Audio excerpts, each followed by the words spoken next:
Yo les gars, j'espère que vous allez bien. Alors, victoire du Real de Madrid contre Manchester City à l'Etihad Stadium, les gars, 3 buts à 2. On en parle dans cette vidéo, les gars. Mais avant de commencer la vidéo, les gars, n'oubliez pas de la liker, de vous abonner et d'activer la cloche de notification, les gars. C'est très, très important. Alors, pour revenir dans ce match aujourd'hui, encore une fois, un derby City-Madrid qui a tenu toutes ses promesses, les gars. Et je vous le dis, le Real de Madrid, ils sont bien partis pour se qualifier pour les huitièmes de finale, les gars. Il faut que ça soit clair d'abord avant de commencer la vidéo. Mais pour revenir dans ce match aujourd'hui, certes, Manchester City aujourd'hui, ils ont produit du jeu, ils ont été dans leur match. Mais malheureusement pour eux, que cette saison, ils ont pris la fâcheuse habitude de se faire remonter, de ne pas pouvoir garder un score. C'est leur problème cette saison et ils en payent les pots cassés aujourd'hui encore. Maintenant, le Real de Madrid, de leur côté, ils ont vraiment assuré aujourd'hui parce que d'abord, on se posait énormément de questions sur leur défense avec la blessure également de Lucas Vazquez. On se disait qui va le remplacer, qui va prendre son poste. Aujourd'hui, Valverde, il a très bien assuré ce rôle-là. Il a très bien joué son rôle de latéral. Il l'a très bien remplacé. J'ai rien à reprocher à Valverde aujourd'hui. Et je pense que la défense, globalement, ils ont été solides aujourd'hui. Que ce soit Tchouaméni, que ce soit Asensio et Mendy. Mendy, certes, il y a beaucoup de choses à dire sur Mendy, mais je pense que globalement, ils ont assuré en défense aujourd'hui. Certes, ils ont encaissé des buts et sur le but survenu de Manchester City, je trouve que bon, Asensio, il est un peu court sur le centre que Grealish fait pour Guardiola qui remet à Erling Haaland qui vient planter son but. Là, je trouve qu'Asensio, il est un peu petit pour intercepter le ballon. Peut-être que ça aurait été Tchouaméni, il aurait intercepté le ballon. Mais malheureusement pour eux que c'était Asensio qui était là à ce moment du match. Et après cela, le Real de Madrid, ils sont revenus. Certes, avant, ils avaient eu énormément d'occasions qu'ils n'avaient pas pu concrétiser, malheureusement pour eux. Surtout sur l'action de Vinicius qui enroule le ballon et ça tape la barre. Vinicius Junior aujourd'hui, je trouve que dans l'ensemble aussi, il a fait un bon match. Il a fait un bon match, je n'ai rien à lui reprocher. Kylian Mbappé également, il a fait son match. Que ce soit dans les appels de balle, dans les dribbles, dans les accélérations, aujourd'hui, il a été au top. Je n'ai rien à lui reprocher, sauf son manque d'efficacité par moment dans ce match. Kylian Mbappé, bon, il a fait un très bon match, je trouve.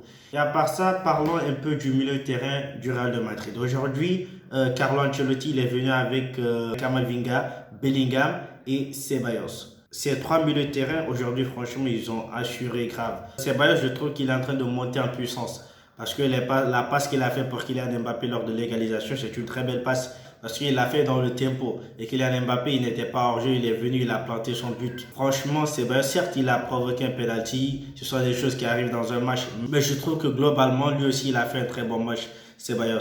Et c'est un joueur qui est en train de monter en puissance. Moi, je trouve que si on donne énormément de temps de jeu à Ceballos, il va progresser. Il va progresser. Ce sont des joueurs qui n'ont pas énormément de temps de jeu. Maintenant, quand ces genres de joueurs-là commencent à avoir du temps de jeu et qu'ils se sentent importants dans un effectif, ce sont des joueurs qui peuvent faire des différences là où on les attend le moins. Et aujourd'hui, Ceballos, il a prouvé cela. Il a été décisif aujourd'hui. Certes, il a créé un penalty. Ce sont des choses, comme je l'ai dit, ce sont des choses qui arrivent. C'est un joueur également, il va gagner en expérience, il va progresser. Maintenant, pour l'aider à progresser encore beaucoup plus, c'est Carlo Ancelotti qui va lui donner du temps de jeu. Maintenant, il faut éviter de trop le mettre sur le banc. Et je trouve qu'actuellement, il n'a pas le choix. C'est pas comme s'il avait le choix aussi actuellement. Parce que, bon, le milieu de terrain du Real de Madrid, certes, il y a comment dirais-je, Arda Güler qui est là.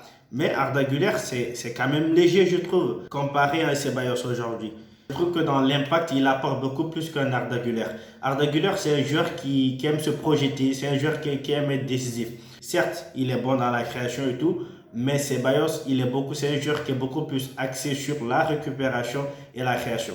Et également, on voit qu'il tente des choses, notamment ses frappes lointaines. Ce sont des choses qu'il doit améliorer et qu'au fil du temps, je sais qu'il va améliorer ces frappes-là et ça va rentrer ce genre de frappe-là. Je vous le dis, hein, vraiment, il tente énormément de choses. Et je trouve ça très très intéressant. Mis à part ça également, Rodrigo, je trouve qu'il a fait son match aujourd'hui. Et Carlo Ancelotti, c'est un coaching gagnant qu'il a fait aujourd'hui. Avec la rentrée de Brahim Diaz. Brahim Diaz, dès qu'il est rentré, paf, quelques minutes après, il est venu, il a planté son but. Sur une frappe de Kylian Mbappé, si je ne me trompe, qui a été renvoyée par Ederson. Et lui, il est venu reprendre le ballon. Il était au bon moment, il était au bon endroit. Brahim Diaz, c'est un joueur extraordinaire. C'est un joueur exceptionnel, Brahim Diaz. On le connaît tous.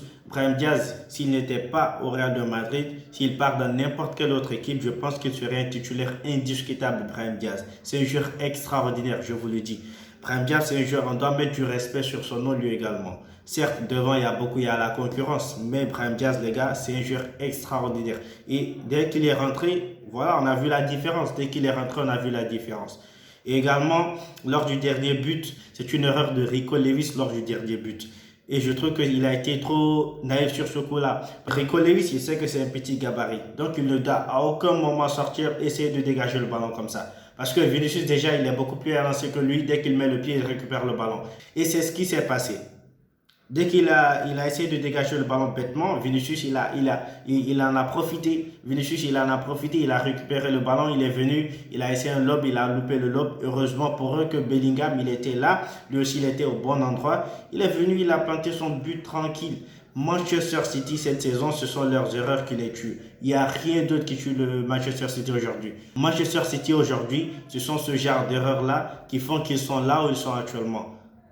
Ce sont ce genre d'erreurs-là, je vous dis. Parce que Manchester City, il n'y a pas un match qui se passe sans qu'ils font des boulettes, les gars.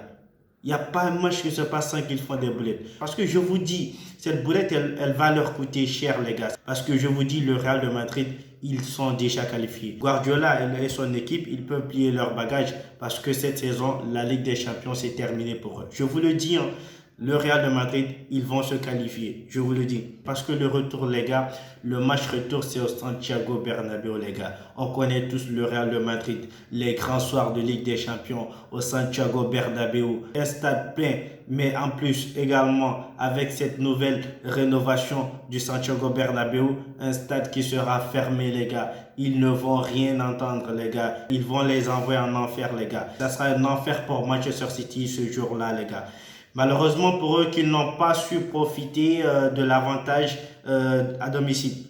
À domicile, c'était leur avantage, je trouve. Maintenant, ils n'ont pas su profiter de cet avantage-là pour pouvoir espérer. Pour pouvoir espérer, ils ont laissé le Real de Madrid, ils sont venus, ils se sont imposés tranquillement à l'Etihad Stadium. Et malheureusement pour eux que le retour, ça sera au Santiago Bernabéu. Et là, ça ne sera pas du tout facile, ça ne sera pas du tout simple. Ils viendront avec un but en moins, les gars. Ils viendront avec un but en moins qu'ils devront aller chercher d'abord avant de penser même à la qualification. Et je trouve que c'est déjà mort pour eux. Alors les gars, c'était tout pour aujourd'hui. J'espère que vous avez aimé la vidéo. Si tel est le cas, n'oubliez pas de la liker, de vous abonner et d'activer la cloche de notification. Mais également de la partager, les gars. Ça me ferait énormément de bien. Alors les gars, portez-vous bien.